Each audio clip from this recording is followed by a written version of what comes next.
Bienvenue à tous dans cet épisode spécial de Cappuccino et Croissant. Aujourd'hui, nous allons explorer la Corée du Sud, ce pays fascinant où l'histoire millénaire se mêle à une modernité frénétique, où les traditions côtoient les innovations technologiques et où la culture pop devient un phénomène mondial. Préparez-vous à découvrir l'histoire riche, les coutumes vibrantes, les avancées technologiques et les défis sociaux de ce pays captivant. Installez-vous confortablement avec votre cappuccino et croissant. C'est parti pour un voyage immersif en Corée du Sud.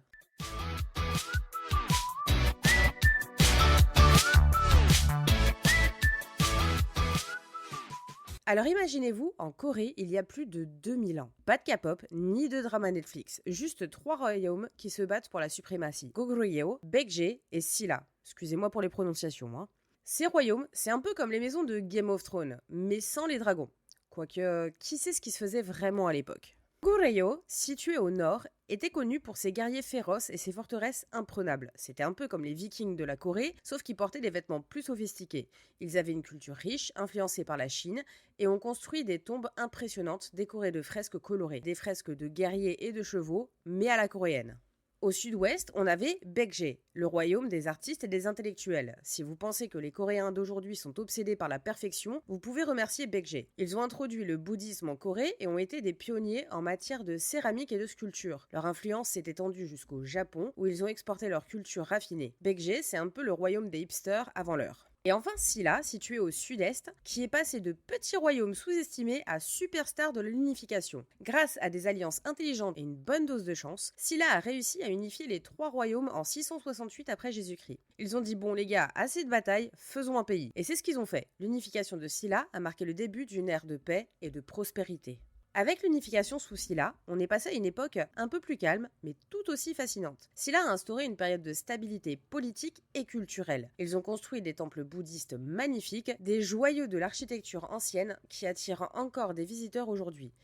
Après Silla, c'est Goryeo qui a pris le relais en 918. Oui, comme dans la Corée, mais avec un G parce que c'était stylé à l'époque. Le royaume de Goryeo a duré jusqu'en 1392 et a donné son nom au pays. Pendant cette époque, ils ont inventé l'imprimerie à caractère mobile en métal, bien avant Gutenberg. Donc si vous aimez les livres, vous pouvez remercier Goryeo pour ça. Et bien sûr, ils ont produit le céladon, une céramique d'une beauté à couper le souffle connue pour sa glaçure verte translucide.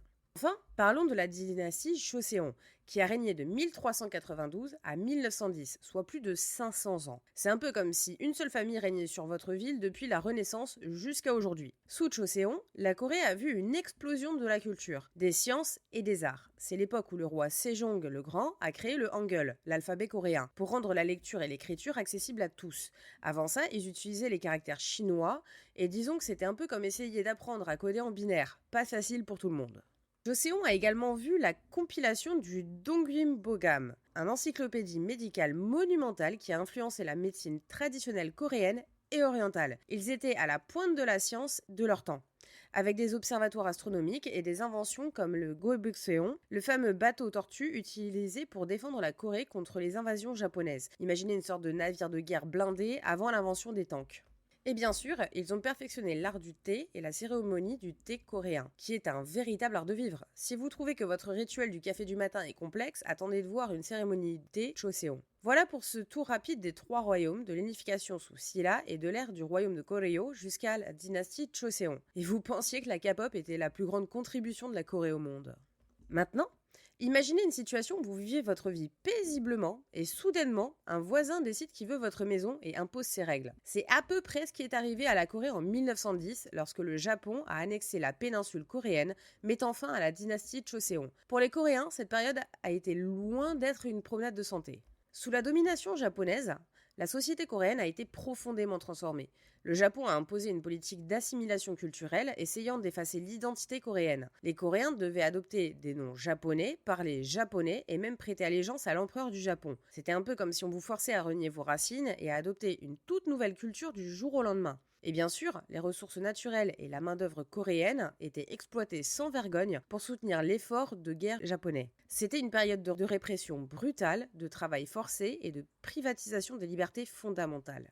Mais les Coréens ne sont pas restés les bras croisés. La résistance contre l'occupation japonaise a pris de nombreuses formes. Des manifestations pacifiques au mouvement de guérilla, le 1er mars 1919, le mouvement du 1er mars a vu des centaines de milliers de Coréens manifester pour l'indépendance, inspirant des mouvements similaires à travers le pays. Malheureusement, cette révolte a été violemment réprimée par les autorités japonaises, mais elle a marqué le début d'une résistance plus organisée. Des figures emblématiques comme Kim Gu et Han Jung-geun ont émergé, symbolisant la lutte pour la liberté.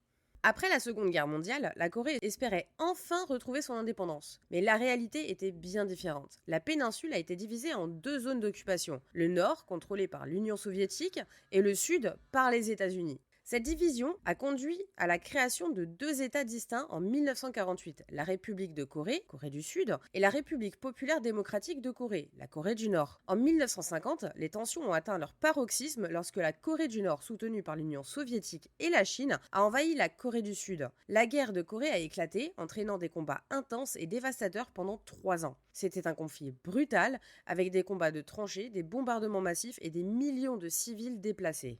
La guerre de Corée s'est terminée en 1953 par un armistice, mais aucun traité de paix n'a jamais été signé.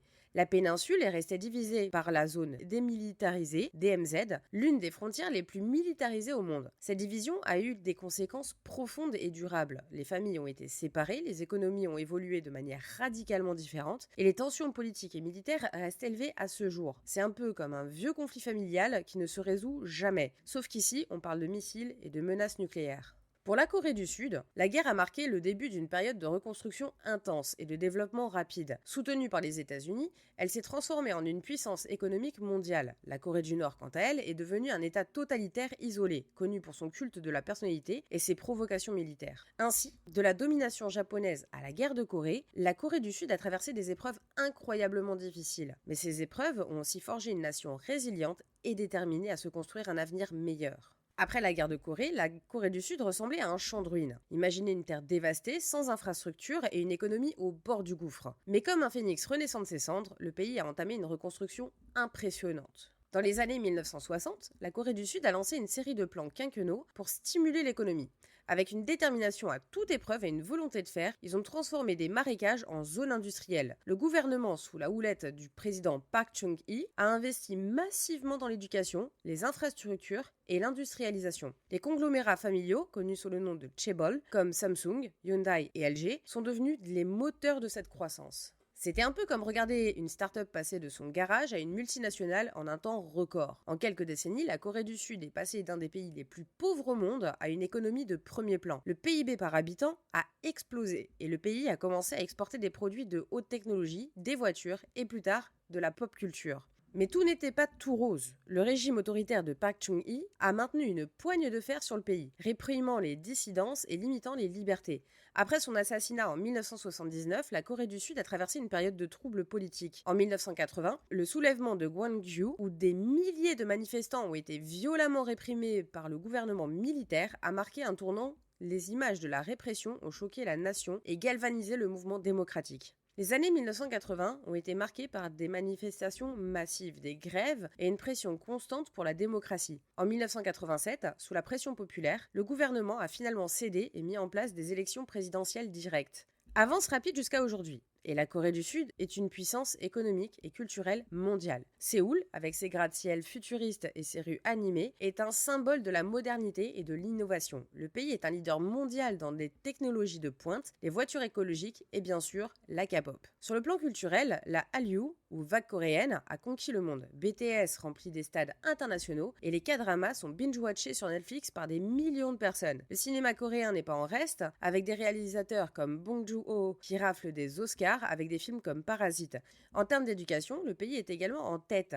Bien que les étudiants sud-coréens soient soumis à une pression énorme pour réussir, les taux de suicide chez les jeunes sont malheureusement élevés, soulignant un coût humain de cette quête de perfection. Politiquement, la Corée du Sud est une démocratie florissante, bien que toujours confrontée à des défis, notamment la corruption et les tensions avec la Corée du Nord. La DMZ reste un symbole poignant de la division et de la complexité des relations intercoréennes. Ainsi, de la reconstruction post-guerre à devenir un titan de l'économie et de la culture mondiale, la Corée du Sud a prouvé qu'elle pouvait non seulement se relever de l'adversité, mais aussi briller sur la scène internationale.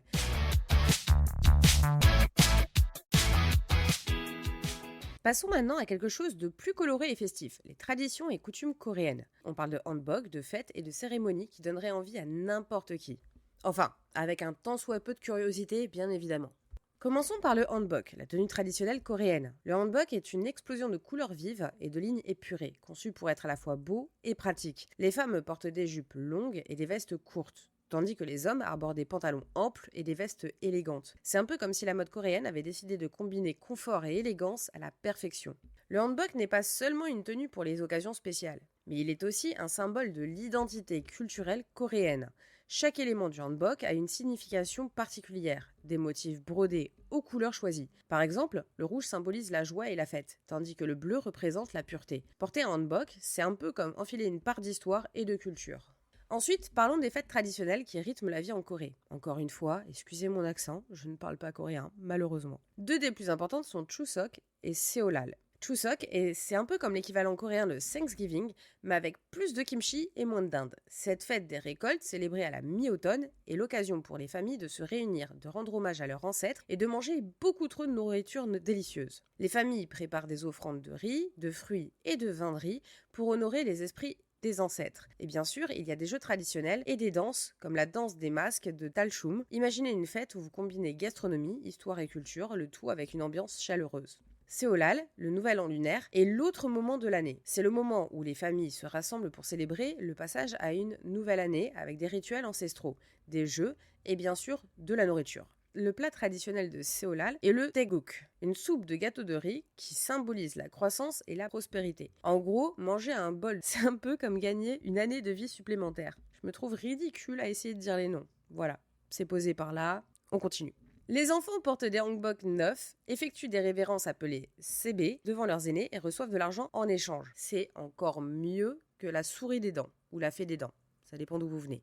Enfin, ne partons pas sans mentionner les cérémonies de thé et autres traditions culturelles qui font partie intégrante de la vie coréenne. La cérémonie du thé coréenne, bien que moins connue que ses homologues chinoises et japonaises, est un art à part entière. Elle met l'accent sur la simplicité, l'harmonie et la tranquillité. Imaginez-vous assis sur un tatami, savourant chaque gorgée de thé vert tout en méditant sur la beauté de l'instant présent. En plus de la cérémonie du thé, la Corée du Sud a une riche tradition de rites ancestraux, de festivals et de pratiques culturelles. Les mariages traditionnels, par exemple, sont des événements somptueux où les mariés portent des hanbok élaborés et suivent des rituels qui remontent à des siècles. Il y a aussi le doljanshi, la célébration du premier anniversaire d'un enfant, où divers objets sont placés devant l'enfant pour prédire son avenir. Ainsi, entre les tenues élégantes, les fêtes animées et les cérémonies traditionnelles, la culture coréenne est un véritable trésor de tradition qui continue de fasciner et d'inspirer. Et n'oublions pas, la meilleure façon de comprendre une culture, c'est encore de la vivre. Alors sortez votre hanbok et préparez-vous à célébrer.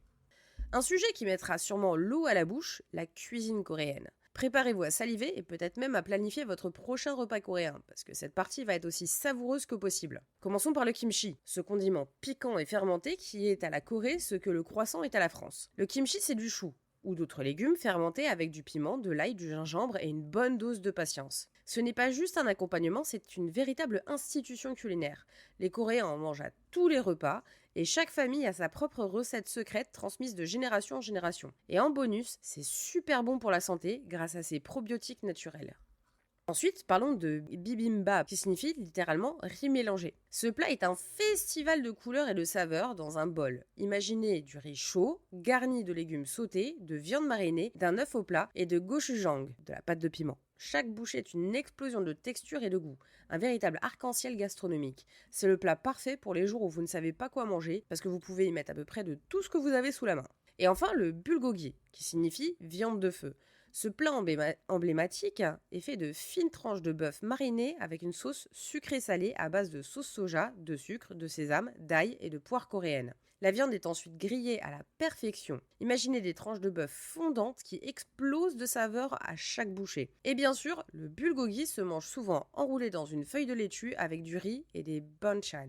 En parlant de banchan, explorons un peu ce concept. Les banchan sont des petits plats d'accompagnement qui transforment chaque repas en véritable festin. En Corée, la table est toujours remplie de diverses petites assiettes de légumes marinés, de kimchi, de poissons salés et bien plus encore. C'est un peu comme si chaque repas était un mini buffet à volonté. La culture du repas en Corée est centrée sur le partage et la convivialité. On ne mange pas juste pour se nourrir, on mange pour se connecter, pour partager des histoires et des rires. Les repas sont des moments sacrés où la famille et les amis se réunissent. Ce n'est pas seulement en Corée que cette cuisine fait des ravages. La cuisine coréenne a conquis le monde.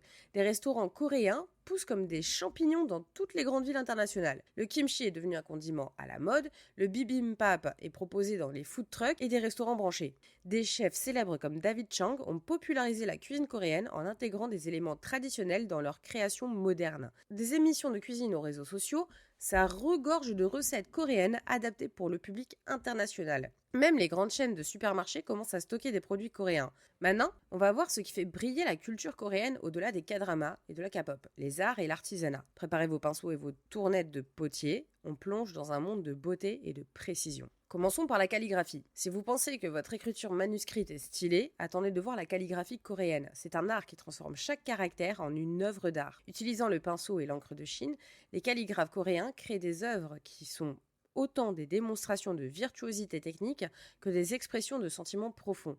C'est un peu comme si écrire une simple phrase devenait une performance artistique. Ensuite, il y a la peinture coréenne, qui se distingue par son élégance et sa simplicité. Les thèmes naturels comme les paysages, les oiseaux et les fleurs sont courants, souvent accompagnés de poèmes calligraphiés. La peinture traditionnelle coréenne est particulièrement connue pour ses couleurs vives et ses motifs symboliques. La poterie coréenne, quant à elle, est un autre trésor de l'artisanat. Le céladon coréen, célèbre pour sa glaçure verte translucide, est particulièrement prisé. Ces pièces, souvent décorées de motifs gravés et délicats, étaient autrefois réservées à la cour royale. La poterie buncheong, avec ses motifs audacieux et son esthétique russique, est également très appréciée. C'est un peu comme si chaque pot avait sa propre personnalité, rendant chaque repas un peu plus spécial. Ces arts traditionnels ne sont pas seulement des reliques du passé. En Corée, ils continuent de jouer un rôle crucial dans la culture contemporaine.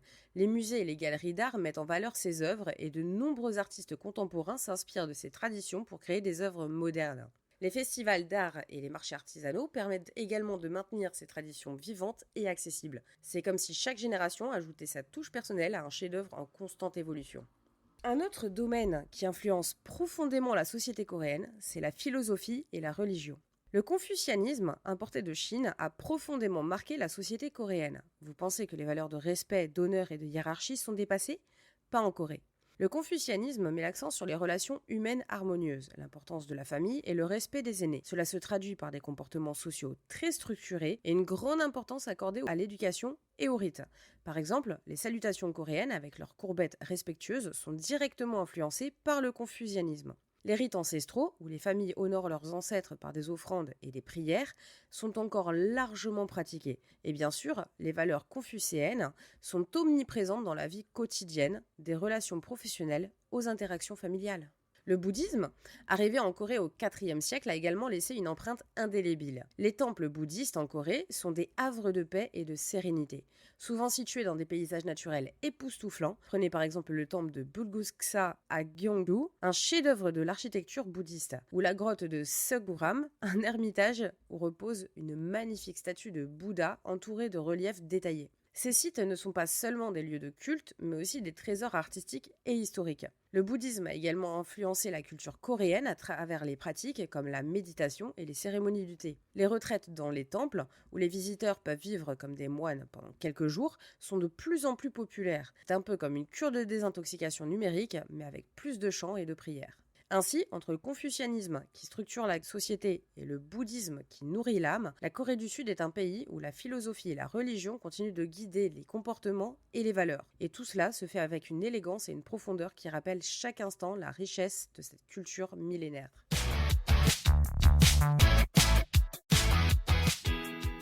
On va maintenant parler de la vague coréenne, Hallyu. Et on va commencer par l'histoire et l'émergence de la K-pop. Ce phénomène musical mondial n'est pas sorti de nulle part. C'est un mélange de talent, de marketing et, soyons honnêtes, une bonne dose de sueur et de larmes. Retour aux années 90, la K-pop moderne commence à émerger avec des groupes comme Seo Taiji and Boys, qui ont révolutionné la scène musicale coréenne en 1992. Imaginez un mélange explosif de pop, de rock, de hip-hop et de R&B, avec des chorégraphies qui feraient pâlir de jalousie Michael Jackson. Leur succès a ouvert la voie à une nouvelle génération de groupes, et la K-pop était née. Les années 90 et 2000 ont vu l'émergence de groupes emblématiques comme H.O.T., S.E.S. et Fin KL. Ces groupes ont posé les bases de ce que nous connaissons aujourd'hui. Des chansons accrocheuses, des chorégraphies impeccables et des visuels sophistiqués. C'était l'époque où la K-pop commençait à définir ses propres codes, mélangeant influence occidentale et culture coréenne. Mais la vraie explosion de la K-pop s'est produite dans les années 2010, avec l'arrivée de groupes qui allaient changer la donne à l'échelle mondiale.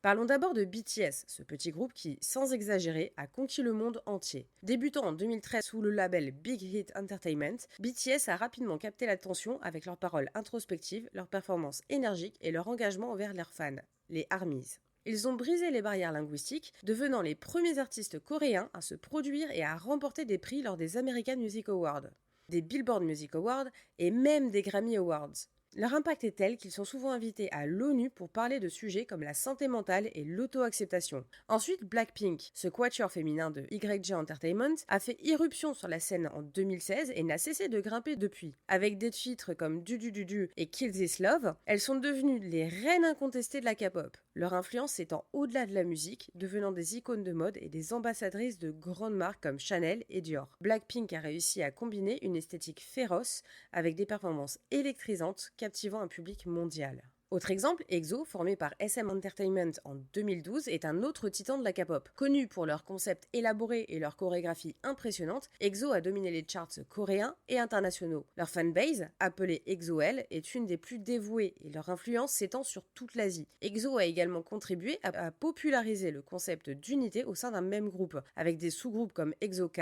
et EXO-M, visant différents marchés linguistiques. Enfin, Stray Kids, vous pouvez pas faire un épisode sur la K-pop sans que je les mentionne, un groupe plus récent de JYP Entertainment a rapidement gagné en popularité grâce à leur musique authentique et leur implication dans la production de leurs propres chansons. Débutant en 2018, Stray Kids se distingue par leur énergie brute et leur message percutant sur les défis de la jeunesse moderne. Leur fanbase, les Stay, ne cesse de croître et leur musique résonne particulièrement auprès des jeunes en quête d'identité et de sens. Bon, et des moins jeunes, hein.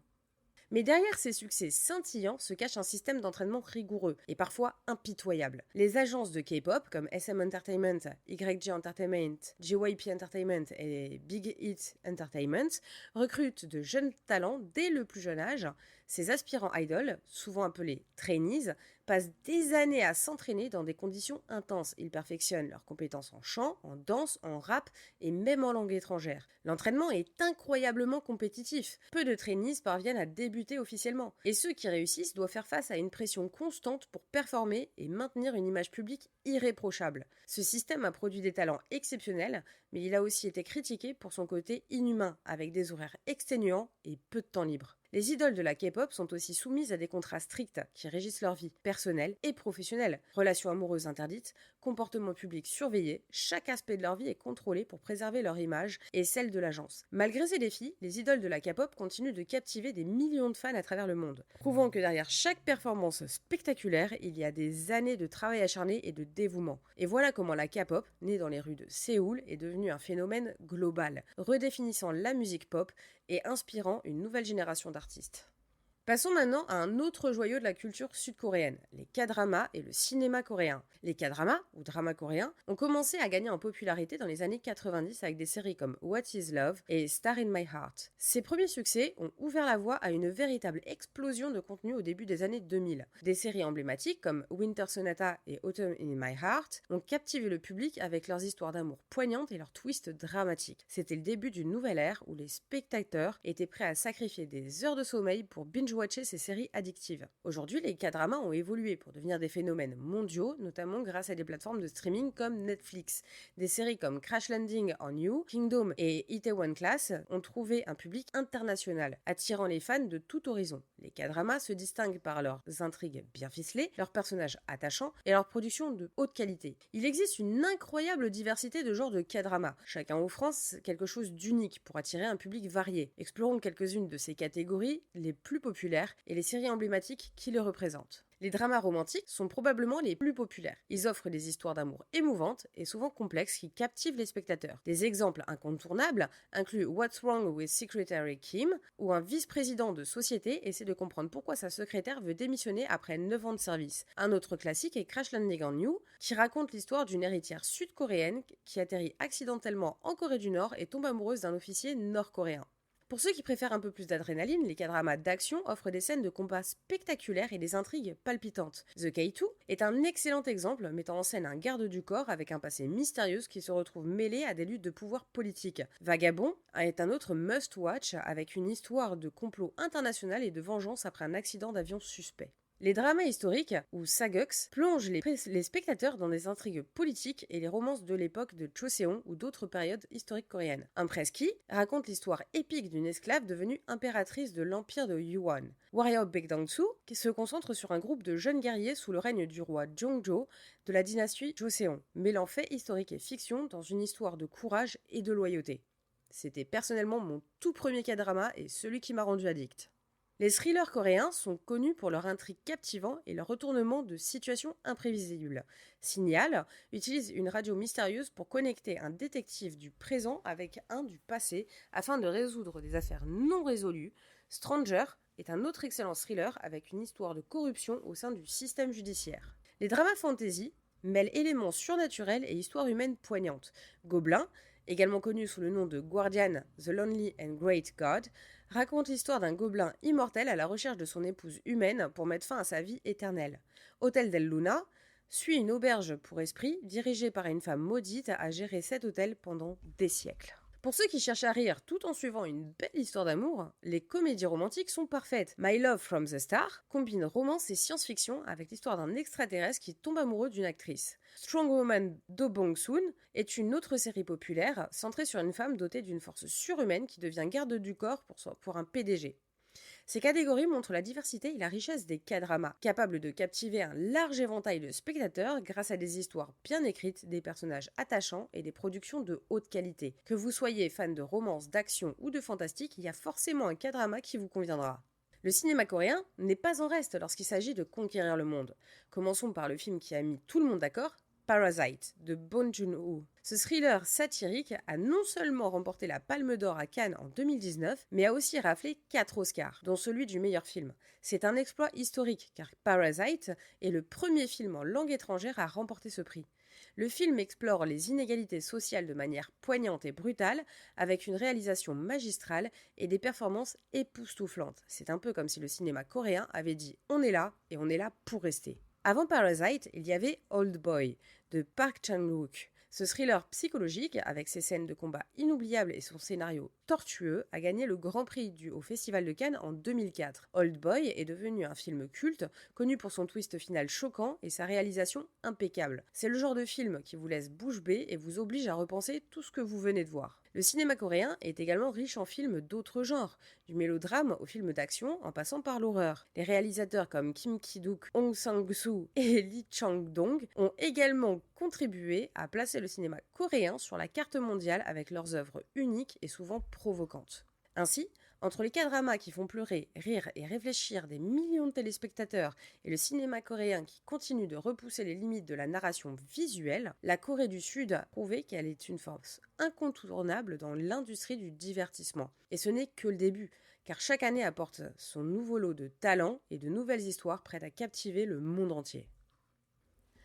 On a presque oublié, mais un autre sujet hyper intéressant de la Corée du Sud, ça reste l'e-sport. Parce que l'e-sport en Corée du Sud, c'est un peu comme le football en Europe ou le baseball aux États-Unis, une véritable institution. Des jeux comme StarCraft, League of Legends et Overwatch ne sont pas seulement des divertissements, mais de véritables phénomènes culturels. Des joueurs comme Faker, une légende de League of Legends, sont des superstars avec des légions de fans dévoués. Le succès de l'e-sport en Corée du Sud est soutenu par une infrastructure robuste et un soutien significatif du gouvernement. Les PC Banks, salles de jeux informatiques, sont omniprésents et offrent un accès abordable à des ordinateurs de haute qualité et à une connexion internet ultra rapide. De plus, le gouvernement coréen a investi dans des stades dédiés à l'e-sport, comme le célèbre LOL Park à Séoul, et soutient activement les événements et les compétitions d'e-sport. L'impact de l'e-sport en Corée du Sud est énorme. Économiquement, il génère des revenus significatifs, non seulement à travers des tournois et des sponsors, mais aussi via le merchandising et les diffusions en direct sur des plateformes comme Twitch et YouTube.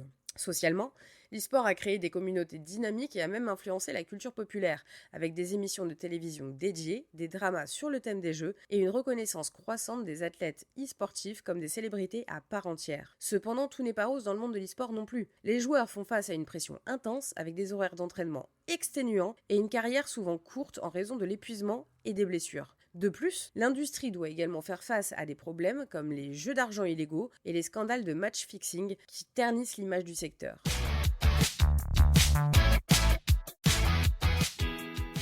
Pour conclure notre épisode spécial sur la Corée du Sud, intéressons-nous aux géants technologiques qui ont propulsé le pays sur la scène mondiale, Samsung, LG et Hyundai. Ces entreprises ne se contentent pas de dominer leur marché domestique, elles influencent aussi largement l'économie mondiale.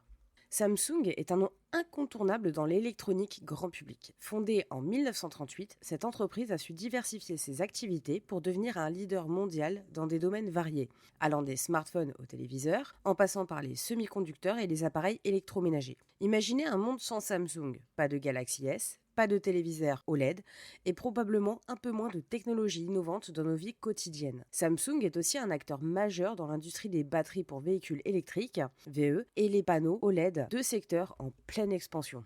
En 2024, Samsung continue de repousser les limites de l'innovation. Lors du CES 2024, l'entreprise a dévoilé des avancées significatives en intelligence artificielle et en connectivité des objets, intégrant ces technologies dans des produits qui rendent la vie plus facile et plus connectée.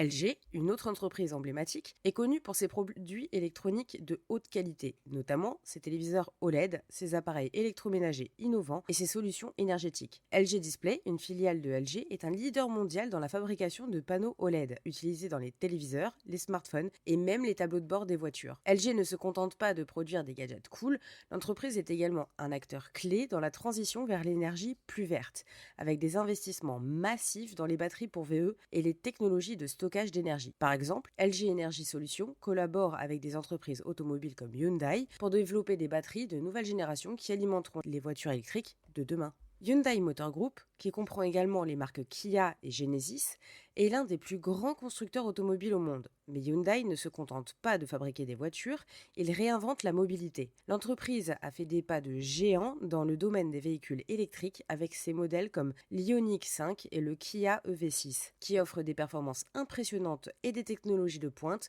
comme la recharge rapide et la capacité de charge bidirectionnelle. Récemment, Hyundai a formé une alliance avec Samsung, LG et SK pour renforcer sa position sur le marché mondial des VE. Cette collaboration vise à intégrer des semi-conducteurs autonomes de Samsung, les batteries de SK et les panneaux OLED de LG dans des modèles de Hyundai et de Kia, créant ainsi des véhicules encore plus avancés technologiquement et plus compétitifs sur le marché mondial. L'impact de ces géants technologiques va bien au-delà des frontières de la Corée du Sud. Ils influencent les tendances mondiales, stimulent l'innovation dans divers secteurs et contribuent de manière significative à l'économie mondiale. Les collaborations entre ces entreprises montrent également comment la synergie peut propulser l'innovation et créer des produits révolutionnaires qui façonnent notre avenir. Ainsi, que ce soit à travers les derniers smartphones, les téléviseurs à la pointe de la technologie ou les véhicules électriques du futur, Samsung, LG et Hyundai continuent de démontrer que la Corée du Sud est un leader mondial de l'innovation technologique. Et nous, en tant que consommateurs, ne pouvons que nous réjouir de bénéficier de leur incroyable innovation. Continuons avec l'univers dynamique des startups et de l'entrepreneuriat à Séoul. La capitale sud-coréenne est devenue un véritable hub d'innovation, attirant des entrepreneurs du monde entier grâce à son écosystème florissant et ses initiatives de soutien. Séoul est actuellement classée comme l'une des meilleures villes au monde pour les startups, se plaçant au 9e rang mondial selon Global Startup Ecosystem Report 2024. Cette ascension est le résultat d'un effort concerté de la part du gouvernement métropolitain de Séoul qui investit massivement dans les infrastructures de start-up et l'innovation. En 2023, la ville a ouvert Seoul Startup Hub Scale-up Center, conçu pour attirer les investissements et soutenir les jeunes entreprises locales. L'un des projets les plus ambitieux est la création du Seoul Startup Forest, prévu pour 2027, qui deviendra le plus grand hub de start-up au monde avec une superficie de 105 000 m², capable d'accueillir plus de 1700 start-up. Ce méga hub offrira des installations de pointe et un écosystème complet pour favoriser la croissance des entreprises technologiques et créatives. Les startups à Séoul se distinguent particulièrement dans les domaines tels que l'intelligence artificielle, la biotechnologie et la fintech. En février 2024, Google et le gouvernement métropolitain de Séoul ont lancé le programme AI Startup School, visant à soutenir les entrepreneurs en phase de démarrage dans les domaines de l'IA. Des entreprises comme Rebellion AI, spécialisées dans les puces d'IA, ont levé des fonds importants pour développer leur technologie. La biotechnologie est un autre secteur clé avec des initiatives comme Seoul BioHub qui soutiennent des startups biomédicales. SK Biosciences, par exemple, a annoncé un investissement de 1,8 milliard de dollars dans la R&D d'ici 2027 pour renforcer l'industrie des vaccins et de la biotechnologie en Corée du Sud. Le secteur de la fintech à Séoul est en plein essor aussi, avec des laboratoires comme le Seoul FinTech Lab offrant des programmes d'accélération pour les entreprises de technologie financière, aidant ainsi à stimuler l'innovation et à attirer des investissements étrangers. Séoul n'est pas seulement un leader en matière de start-up et d'innovation, mais aussi en termes d'infrastructure et de connectivité technologique. La Corée du Sud a été l'un des premiers pays à déployer la 5G à grande échelle, et Séoul en est le fer de lance. Avec une couverture 5G presque complète, la ville est à la pointe de la connectivité ultra rapide, permettant des avancées significatives dans divers domaines technologiques, notamment les voitures autonomes, l'Internet des objets, LOT, et les villes intelligentes.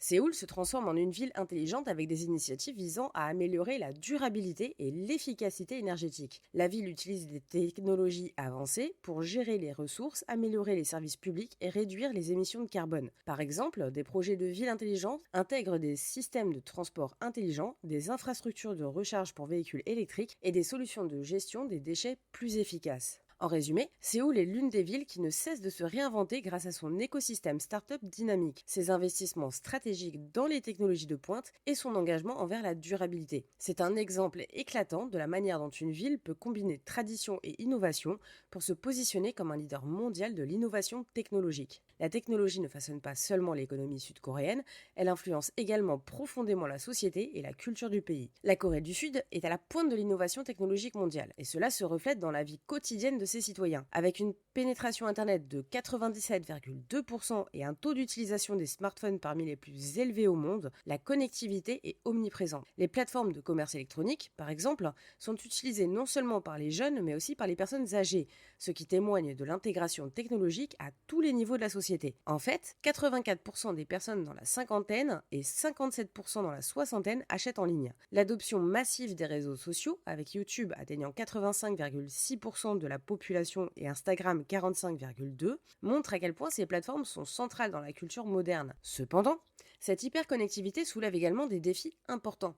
Les cyberattaques sont de plus en plus fréquentes et sophistiquées. La Corée du Sud étant l'une des cibles principales des hackers en raison de sa haute connectivité et de son utilisation intensive des technologies numériques. En 2022, le pays a subi en moyenne 1,2 million de tentatives de piratage par jour, poussant le gouvernement à renforcer ses mesures de cybersécurité. Par ailleurs, la question de la vie privée devient de plus en plus cruciale. La collecte massive de données par les entreprises technologiques et les risques associés aux violations de données posent des problèmes éthiques majeurs. Les débats autour de la surveillance et de la gestion des données personnelles sont au cœur des préoccupations de nombreux Sud-Coréens, qui doivent équilibrer les avantages de la technologie avec les risques pour leur vie privée.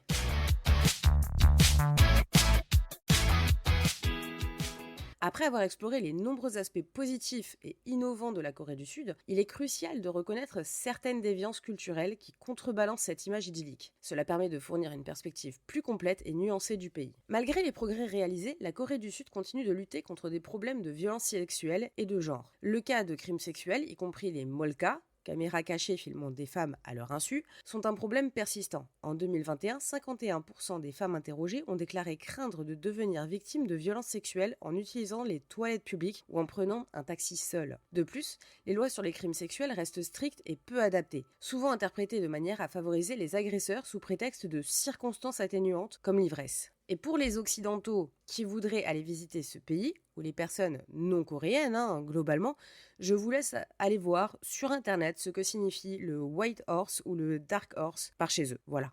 La Corée du Sud est également connue pour son obsession de la beauté, ce qui a conduit à une industrie florissante de la chirurgie esthétique. Le pays a l'un des taux les plus élevés de chirurgie esthétique par habitant. dans le monde. Cette quête de la perfection physique est souvent alimentée par des normes de beauté irréalistes et une forte pression sociale. Les jeunes femmes en particulier ressentent une immense pression pour se conformer à ces standards, souvent au détriment de leur santé mentale et de leur bien-être. N'oublions pas, par exemple, qu'en Corée du Sud, la discrimination à l'embauche n'est vraiment pas un tabou.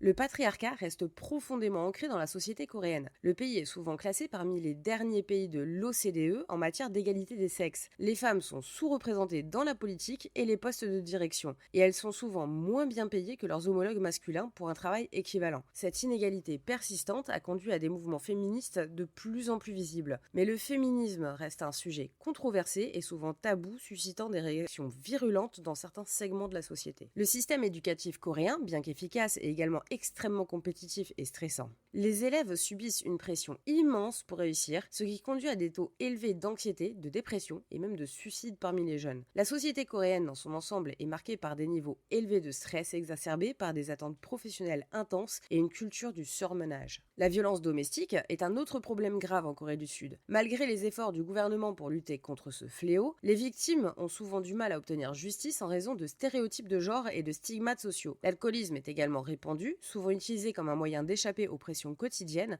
mais il contribue à des problèmes de violence et de santé publique. En résumé, bien que la Corée du Sud soit un leader mondial dans de nombreux domaines et qu'elle fasse rêver, elle doit encore relever des défis sociaux et culturels importants.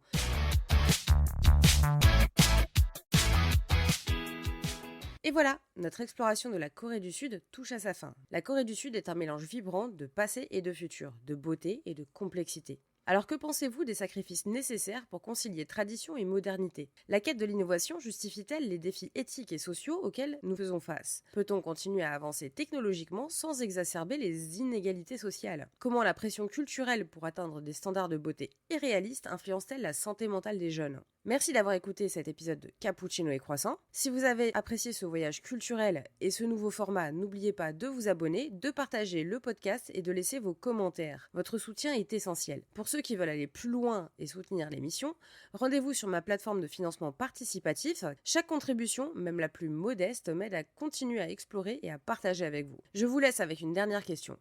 Finalement, la technologie peut-elle vraiment combler le fossé entre tradition et modernité sans éroder l'essence culturelle d'une nation? Réfléchissez-y, restez curieux, critiquez intelligemment et surtout, ne perdez jamais votre appétit pour la découverte. Allez, salut!